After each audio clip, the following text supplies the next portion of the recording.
This is Deb with Truthification Chronicles, and this is the Midterms Eve edition. So go out and vote tomorrow. If you haven't already, make sure you get out there and vote red, because if you don't, we're in for the next 2 years of whining and complaining and obstruction, and all we're going to hear is impeach, impeach, impeach, impeach. So we need to get out there. We need to get this done. We need to make sure that we have a red tsunami. Now, I'm going to show you some things in this edition that will assure you that the Trump administration is doing everything they can to make sure that we have a fair election. So, let's look at what's going on. I was so excited to see this morning. The National Guard. Guess what they're up to? State cyberspace protection units gear up for Election Day. This came out today, November 5th. And this is in Washington. An elite cyberspace operations unit within the Washington Air National Guard is working in support of the state's Office of the Secretary of State through Election Day, November 6th, to help secure and protect the Washington state voting system. Now, Washington State usually goes Democrat, so we're going to see what happens here. This could be very interesting.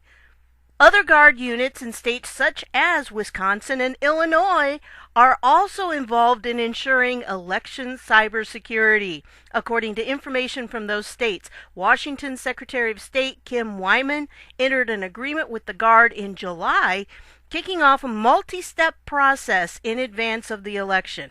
It's an interactive process between their team and ours, said Lieutenant Colonel Thomas Prees, commander of the 262nd Cyberspace Operations Squadron.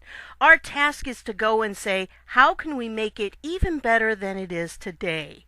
I love this idea. This is just so exciting here that they're really doing this. They're putting it all together. They are going to ensure that we have a fair and safe election. This is what's the beauty of the whole Russia, Russia, Russia thing, is that it's backfiring. Because what happened was the Democrats were all Russia, Russia, Russia collusion, and they think that Russia had some impact on our elections. So what does the Trump administration do? They fire up their forces and they take control of the election in this way by ensuring that there's no outside influence.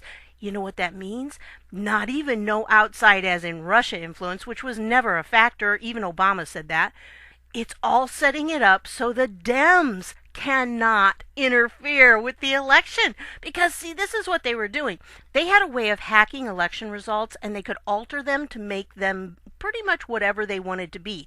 This is why the returns for the Democrat precincts always came in last, because they knew they would be blue, but how blue they were was up to them. And they could then manipulate the total amounts by upping the percentage of how blue they were. We saw this in the Obama-Romney election, because there were precincts, I think it was in Pennsylvania, where Romney had 0%.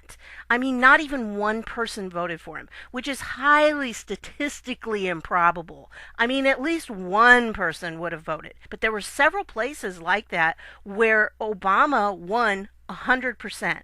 And even in the most blue areas, that just doesn't happen. You at least have one or two people that will not vote with the crowd. And even back then in 2012, we were all saying this has got to be voter fraud. Well, you really couldn't do anything about it because we still had that consent decree which kept the Republicans from questioning voter fraud. But now that's gone as of January, and we are going to see free and fair elections, probably for the first time ever. And if there is any voter fraud, Trump's Department of Justice will prosecute. They're taking this very seriously, and having this whole thing about Russia collusion has given them the perfect opportunity to stop the Democrats with this system that they had of manipulating the vote percentages at the end. It's great. It's just fantastic. And so here we have it. Some of the service members who are involved work full-time for leading Pacific Northwest technology companies while also serving in the 262nd Cyberspace Operations Squadron on a part-time basis and gaining expertise in securing cyberspace critical infrastructure. I mean, this is beautiful. This is really just beautiful. Sorry about that. It is the first time that the Washington Air National Guard has taken a role in helping to protect state elections. We're assisting only, said Colonel Keith Borchers, command of the 252nd Cyberspace Operation Group, the parent organization of the 262nd Squadron, we're providing advice on cybersecurity and risk mitigation for Secretary Wyman's office. This has very much been part of their routine. It's the latest in a long series of cyber assignments. See, they have these armies out there. We just don't even know about them. And this is something I think a lot of Americans need to be aware that we have. The National Guard is doing us a great favor here. Today is Monday, and I think they're going to play a huge role in Tuesday's elections. So let's see. The Guard has been amazing to work with, helping us to test our systems and helping us to strengthen our security, said the Secretary of State, Kim Wyman. The Guard's work has improved training and security awareness for elections officials, she said. I mean, this is just wonderful, knowing that this is what they're doing. You can read the rest of this. As always, the links will be down below. You can finish reading this on your own. In accordance with Wisconsin Governor Scott Walker's Executive Order 312, issued November 2nd, Major General Donald Dunbar, the State Adjutant General, has placed Wisconsin National Guard cyber response teams on standby. The teams are prepared to assist local and state election officials in the event of a cybersecurity incident during the elections. Federal and state officials stress there is no active threat. These are precautionary measures. Wisconsin voters should feel confident that the Wisconsin National Guard's team is ready, if needed, to provide assistance on Election Day, said Dunbar. The governor's executive order simply allows us to deploy those resources quickly.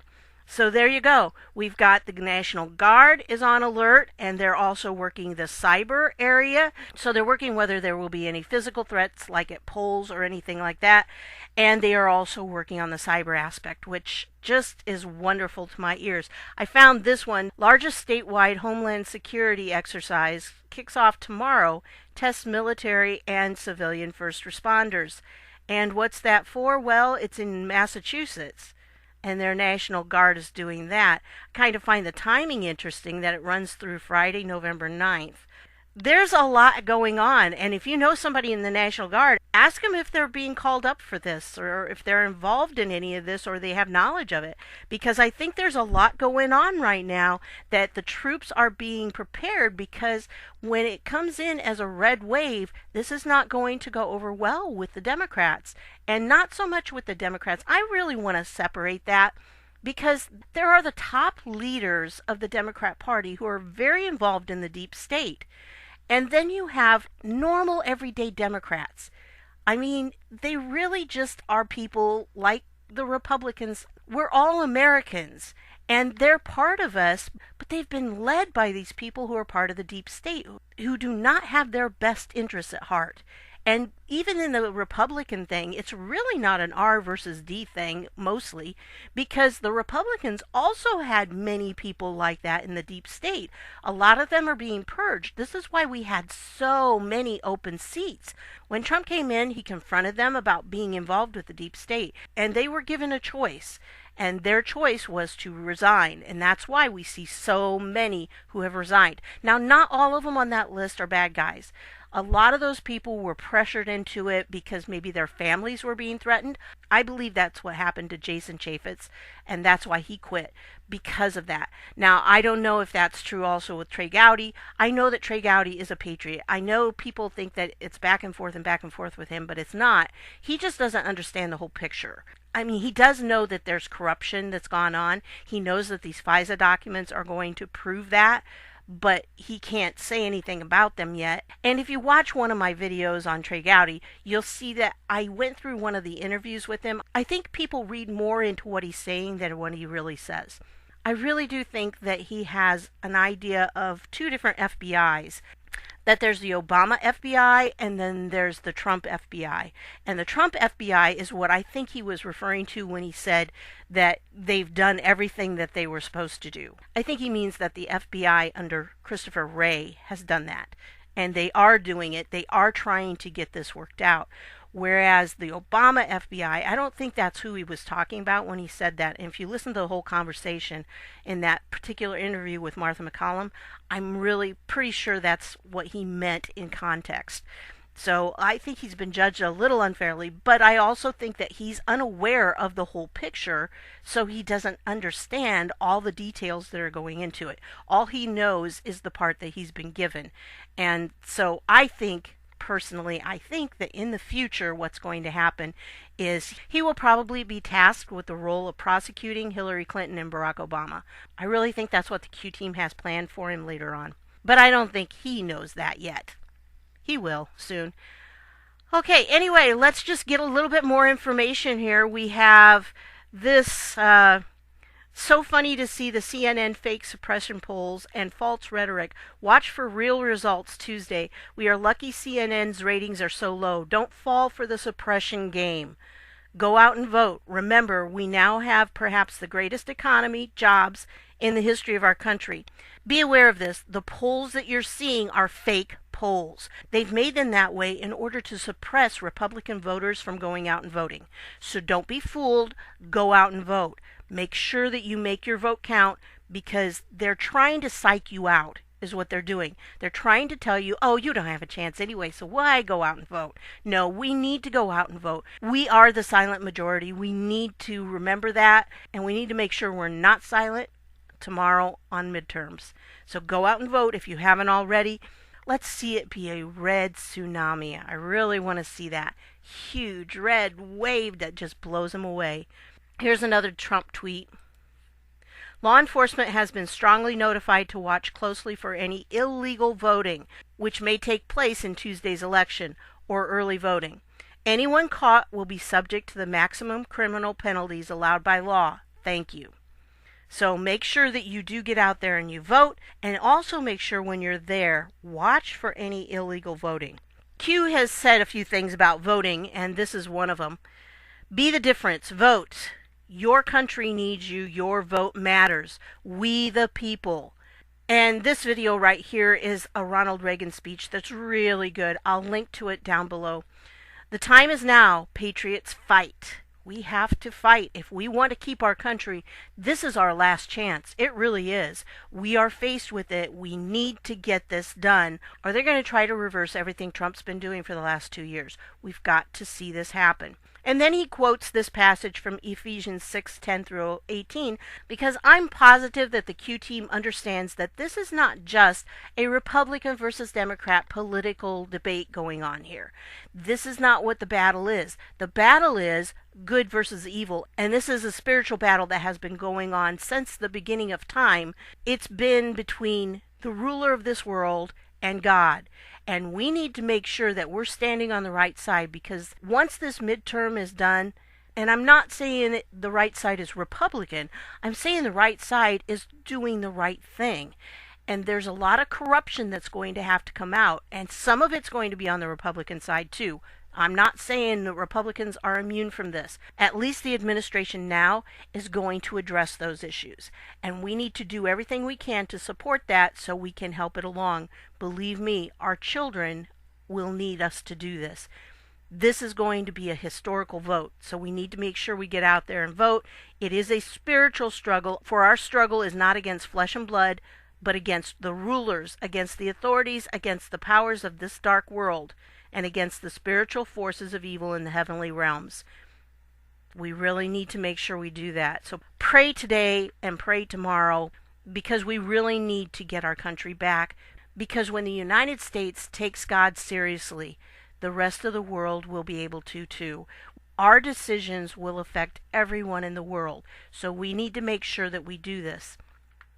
And then he quotes our Declaration of Independence. We hold these truths to be self-evident, that all men are created equal, that they are endowed by their Creator with certain unalienable rights, that among these are life, liberty, and the pursuit of happiness, that to secure these rights, governments are instituted among men, deriving their just powers from the consent of the governed, that whenever any form of government becomes destructive of these ends, it is the right of the people to alter or to abolish it, and to institute new government, laying its foundation on such principles and organizing its powers in such form as to them shall seem most likely to affect their safety and happiness.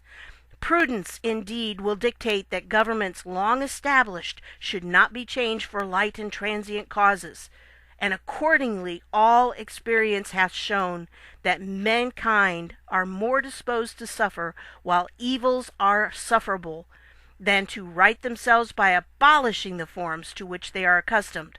But when a long train of abuses and usurpations, pursuing invariably the same object, evinces a design to reduce them under absolute despotism, it is their right, it is their duty to throw off such government and to provide new guards for their future security.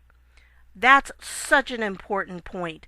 We're watching a transition to a new guard. The old guards are not happy about it, and that's why we're seeing all these problems. So this is what's going on. There's a transition happening in our government because it became so corrupt that it was not for the people. It was working against the people for their own profit. So now we are taking back our country. We will do our job to protect the vote, says the Q team. Will you do yours? Will you answer the call? Where we go one, we go all. So they're doing their part. You saw with the National Guard. They're doing their part to get the word out. Are we going to do our part? Our part is to go out and vote and to talk to other people and to get them to understand we need this vote because we need to hang on to both houses so we can make sure that we continue with this plan and that we can stop the corruption that's going on. And then I have one more thing I want to tell you about. Here is another Q post.